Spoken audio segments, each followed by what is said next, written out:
guys, this is Oshin. This is going to be a little video about how I create spreads, at least a spread with this particular deck.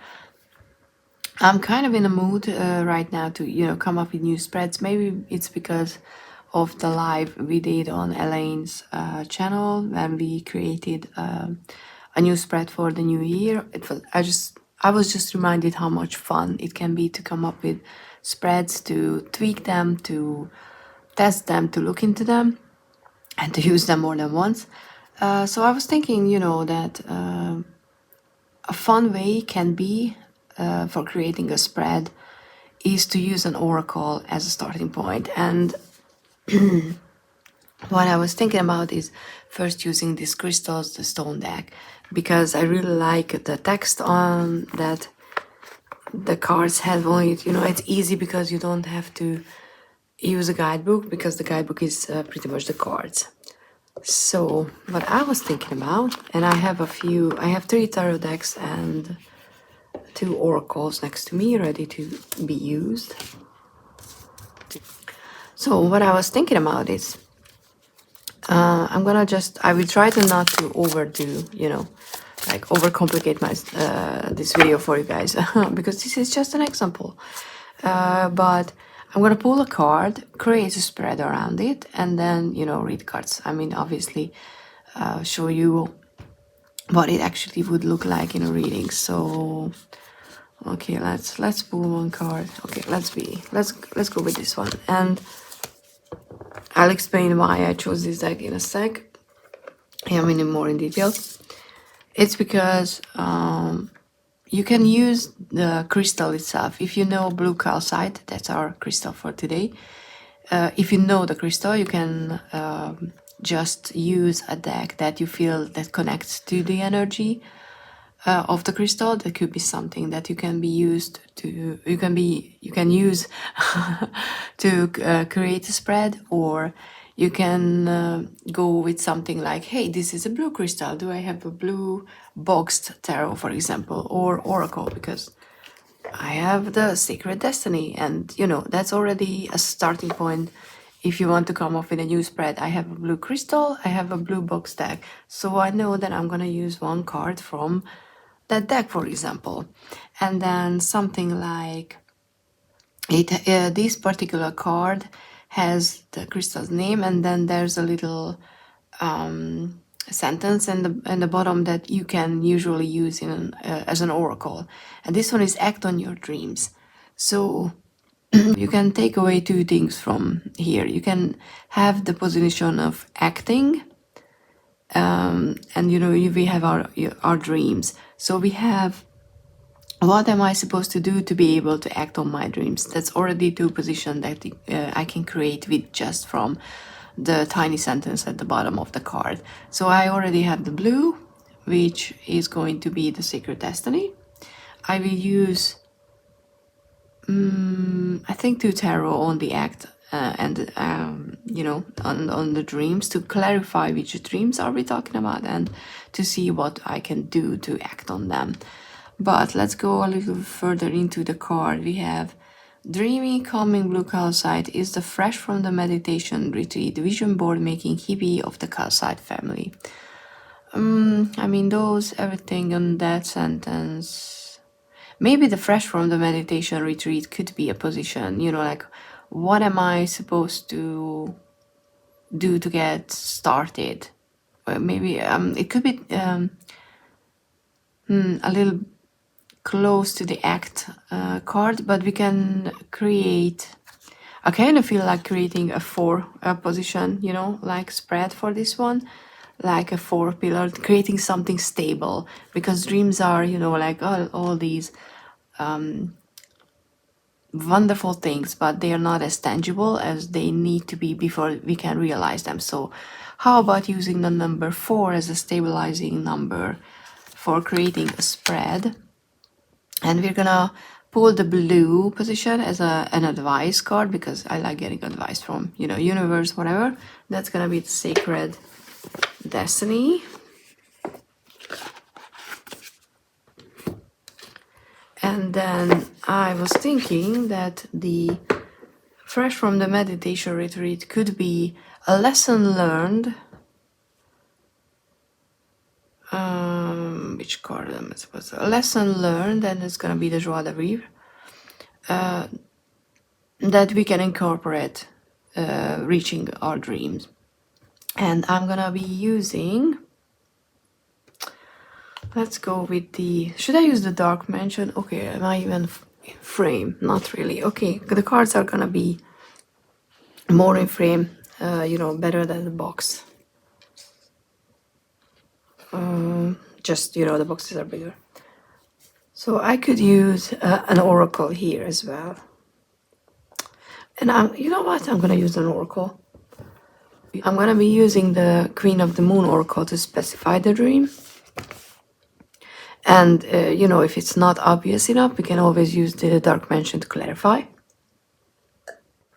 And then I'm going to be using the heaven and earth to see what can I actually do to start acting on this dream. So, because of the nature of the setup, this is going to be number 1. This is going to be, because, you know, we need to see what the dream is actually. And then this is going to be number 2, 3, and 4. So we're not going in my usual direction, which is, you know, it can be fun to see how things look on the table after deciding on the positions as well. So let's start with the dream.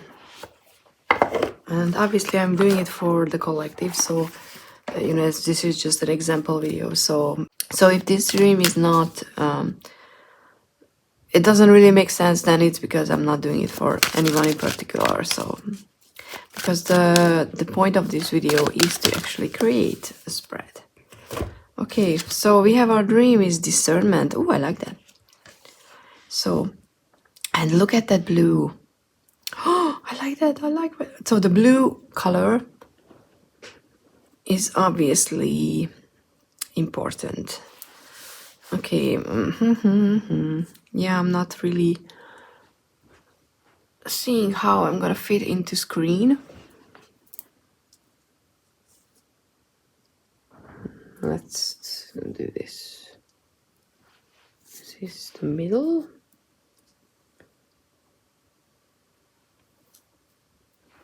Okay, we're gonna figure things out. Like I said, it's just an example. So our dream is, or the dream that is actually, it could be a goal as well, you know. And dreams doesn't necessarily have to be big ones. It can be a small goal, and discernment and being discerning, I guess that's how you say it. You know, being able to prioritize can be a very, very good goal or dream, actually. To figure out what our dream is. I mean, you know, if we are having a dream, like a goal, like this is what I want, to know if it's actually yours or this is something that you're bringing with yourself because of your family, because of society, because of your previous you know, can be very, very helpful, because it's not good to actually start acting on a dream which is not even yours anymore. So that's our dream. In the position of the fresh out of meditation slumber, should I check the text? Okay, we'll look at the rest of the text later. So the previous lesson that we can build on is going to be the joie de vivre. Oh, it's very, very hard not to take this too seriously. So you know what? This is it. Oh, Queen of Swords. Thank you, Tarot, for being so accommodating. And I finally made a little pouch for this one. Queen of Swords, you know, the lesson that we can actually use is to use our heads to look at the situation objectively, to not go with our emotion, but go with our heads more. And Don't know if you can see it. There's a grayish blue background and yellow, of course. There's a bunch of yellow, but the connecting color is this. This one has bluish, grayish blue as well. Okay, and then let's see what we can do to actually act on this dream, how to get better at being discerning. That's gonna be the heaven and earth. Ooh, which I haven't even used for a while. It's been a while. It's one of my winter decks, but I kind of forgot to, not forgot to use, but you know how it is when you have a lot of decks. Okay, so how and what to do, what energy to use to move closer to being where we are supposed to. The star, interesting. Okay, over. So, let's check. Okay, a little bit over. Okay. So the star is not just about, you know, having hope and being hopeful and seeing the future brighter than you're currently seeing, which is a good thing. But how I usually read this card as well is to actually believe that you can reach your goal. So have faith in yourself and in the universe or in whatever you want to be able to reach that state that you're hoping to reach. Because, you know, if you don't have hope, then you're just never gonna reach that, because if we don't believe in something being possible, it's not gonna be possible. And what I like is that there are crystals here. So, you know, crystals actually can be something that you can work with. And that kind of looks like, could be amethyst, or it could be just some sort of quartz. I don't know, it kind of looks like an amethyst and a clear quartz fused together, which I'm sure it's a thing, but I just don't know. Okay, come on now. And for the last position, advice, just a general advice on, I don't even know how to move on, just, you know, advice or reassurance from whatever you like to get reassurance from. Could be your higher self, could be your logical self, could be the higher ups, universe, God, angels, doesn't matter. Something that you believe that when you get a message from, it's something that you can believe in. That's the power that we are trying to get some message from. And this is the, like I said, this is the Sacred Destiny Oracle, which I really like. But I trimmed it a little because it was kind of big. Okay, I'm overdoing it. I'm waiting for a jumper. Thriving. Okay, so this is the card. I was hoping for a bluish card.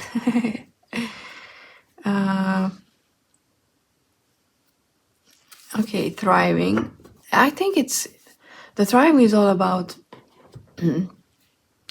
actually accepting that you can do more, that you can be better, that you can channel that energy and move forward with your life. That, you know, you can find ways to get better at things. And like I said, this is just a, you know, literally example reading, but how I would read it is, this is definitely connecting with the star card, because you can thrive, you know, if you don't believe that you're able and you're deserving of something better in life.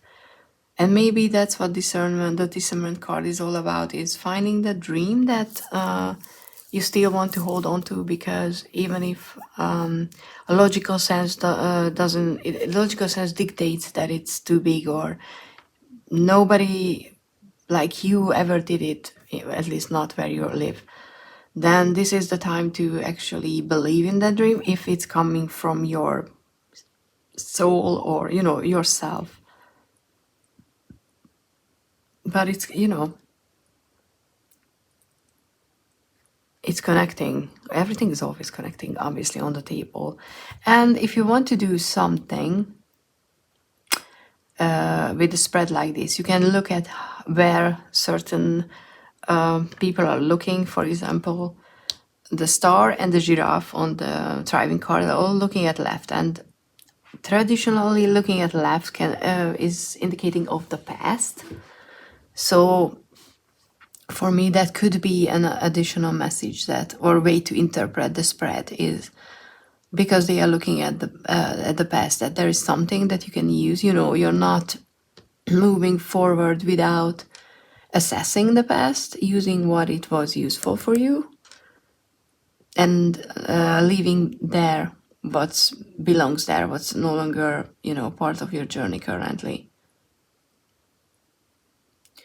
Or other than that, it could be that use something in the past lessons, past experiences that you can use to build this hope on, to see that there were times before where you were able to move forward or learn something, you know, achieve something.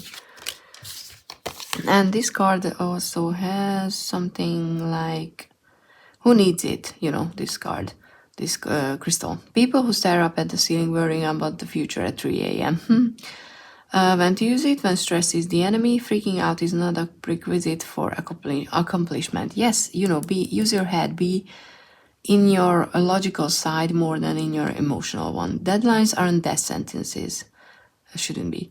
Stress will extinguish your creativity and crush your dreams if you let it. Call on the calming, focused energy of blue calcite to remind you to put stress in its place, far away from the joy of the process and the delight of dreaming big. Which could, that too, you know. There's a message here for sure. I mean, you know, this is just a general reading, but I kind of like it for us. We can dream big. We just need to discern, you know, what is stress, what is fear, what is actual dream, what is something that we can move forward. So yeah, this is a little spread that I was able to create using this card. And you know, not all spreads would look like using this deck. For example, here's quartz, which looks like this. We have for quartz, we have enhance your vision. So we have a vision position, for example. That could be more so as a, what is your vision for the future? What do you want to achieve? A set goal that you want to achieve. That could be the center energy. And then the text says, among the most abundant minerals on the planet, clear quartz is everywhere. So I would say that, you know, what resources are available to you. The resources could be a position for that. It's programmable. So what is it that you can use to your advantage out of those resources? That's another position. And then, you know, that could be a 3-card spread. And stuff like that, you know, just use the text, use the little sentence, pick on words that speaks to you, that makes you think about a position. That I think that could be very, very fun. And creating spreads like that can maybe make playing with tarot a bit more newer, exciting, or not as serious. So, you know, maybe if you start playing with spreads, you will be using tarot more, because it's gonna be this fun process before starting an actual reading. And I really like this deck. I like the humor of it. I like how clear the crystals pictures are, and you know, there's usable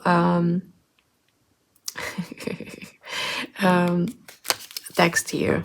So yeah, I think I will just, you know, finish here. I hope this was useful. Please do let me know, because I want to make more videos like this with other decks and to see how they play around in an example reading. But you know, if it's not interesting, then what's the point? But yeah, thank you so much for being here. Share with me how you create spreads, or what would oh god, words. So your spread that you would have come up with using this side card, for example. If there's something that you totally saw when you saw the card, I would be interested in seeing that. But yeah, I will bid you goodbye and see you in the next one. Thank you so much for being here. Like, subscribe, do all those YouTube things, and yeah, bye.